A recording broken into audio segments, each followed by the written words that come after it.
talk about deal breakers in college football 26. This is something that I already covered before, but after diving deeper into this year's Dynasty mode, I need to revisit it.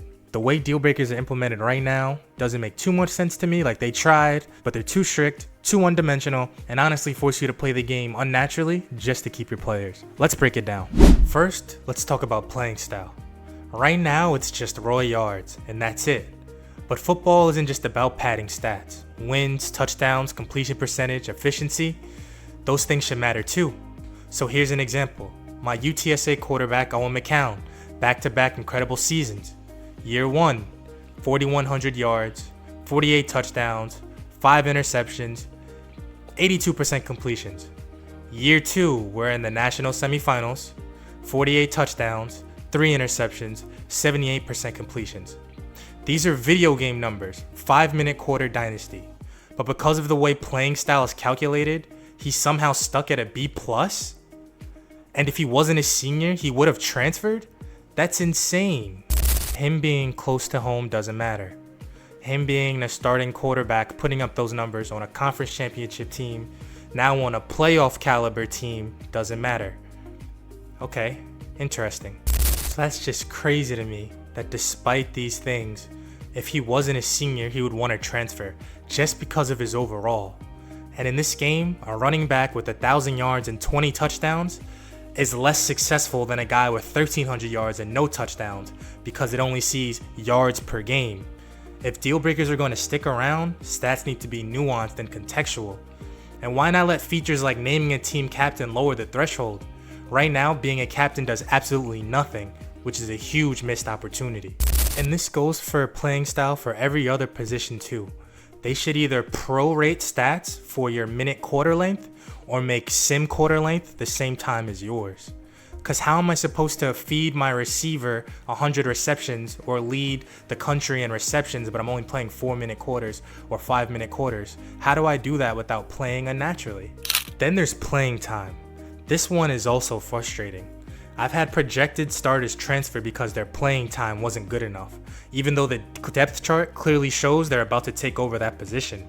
Or 2 guys at the same spot, one leaves for pro potential, the other for playing time in the same offseason. That makes 0 sense. Playing time should account for a roster outlook. If the starter is graduating and you're next up, your deal breaker should improve, not push you to leave.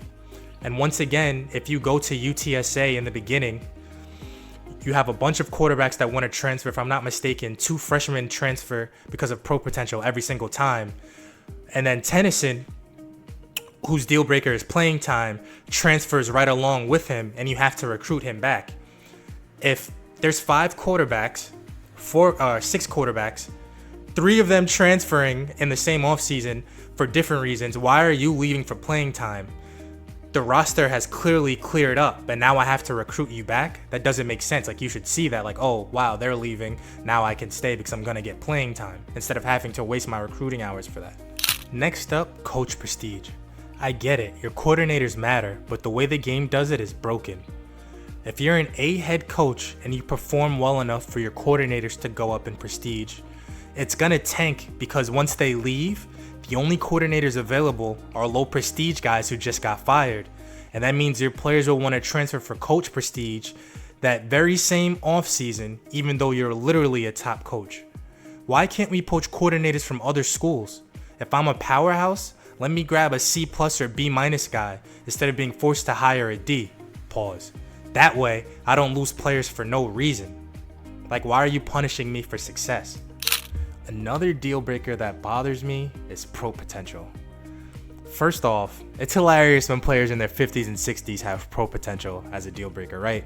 You're not sniffing the NFL anytime soon, Mr. Recruit, right? But on the flip side, players that are on track to go pro that want to transfer is so annoying. If you've got a redshirt sophomore that's like an 88 overall, his pro potential is probably going to be A-, B+, right? He's going to get drafted no matter what school he's at, because in this system, draft stock is solely determined off of overall. So why would you leave? Why would you want to transfer someone else? You will get drafted from anywhere in this game. So unless EA adds nuance, right? Unless you're going to tie pro potential to things like coach prestige, school prestige, your performance stats, and then certain one-off traits like awareness or speed, it makes no sense. You could ride the bench all season, never play a snap, but you'll go pro as long as your overall is high enough. So it makes the entire deal breaker feel artificial and immersion breaking. So look at my boy Mac Markway from Nebraska, right? He's an impact, true sophomore, 80 overall. His pro potential's already B, so he's transferring after this season no matter what. Even though I didn't do anything, I can have him win the tight end award. I can feed him with Dylan Raiola. He does not care. But brother, it doesn't matter where you transfer. You can get drafted from Nebraska once your overall goes up high enough.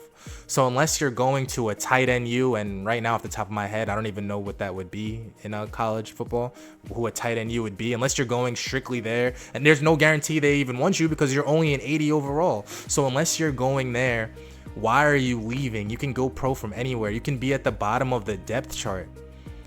By your senior year, if you're an 87, 88, you'll be a late round draft pick. So EA, to pro potential, you have to fix it. There has to be more factors than overall, or there is no point in these people transferring. Another issue I have with deal breakers is how these dynasties start. From day one, you're saddled with players that already have deal breakers you can't fix. For example, UTSA's freshman tight ends, Butler Tanner and Roop. They've barely unpacked their bags and suddenly they want to transfer for pro potential. But they knew UTSA wasn't Alabama when they committed, so why are they instantly looking to leave? Same thing with Josh Hoover at TCU. He literally turned down the portal in real life, but in the game, I believe he wants to transfer because of pro potential deal breaker. That's not immersive, that's just punishing. Like, I'm picking this team and you're already saddling me with players and starters and even freshmen that instantly want to leave.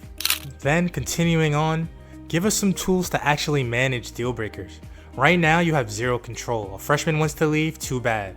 But what if I can make a promise, stick around, and by your senior year, we'll reach your championship contender threshold. Or I'll get you more targets. Or we'll focus on your development. These don't have to be guaranteed. If you break the promise, like the prior NCAA games from over 10 years ago, the player can leave anyway. But at least give us a chance to fight for our guys instead of them leaving just because their overall gets into the 80s. It makes it annoying and difficult when you find a 2-star gem in your 1-star dynasty and then he wants to leave soon as he reaches 85 over something you literally cannot control. Give us a chance to fight for these guys instead of just losing them. So yeah, deal breakers could be a real interesting system. They could add depth, make players feel unique, and create storylines. But the way they're set up right now is way too rigid and unrealistic. If EA wants Dynasty mode to feel alive, deal breakers need to be nuanced. Stats should matter in context. Coaching staff should be flexible. Playing time should recognize roster turnover. And we as players need tools to retain guys that we've developed instead of losing them for no logical reason. Because at the end of the day, nobody wants to build your 2-star gem into a star only to lose him because the game decided his B+ wasn't good enough. That's it for today. Make sure you guys like and subscribe. We'll be back soon.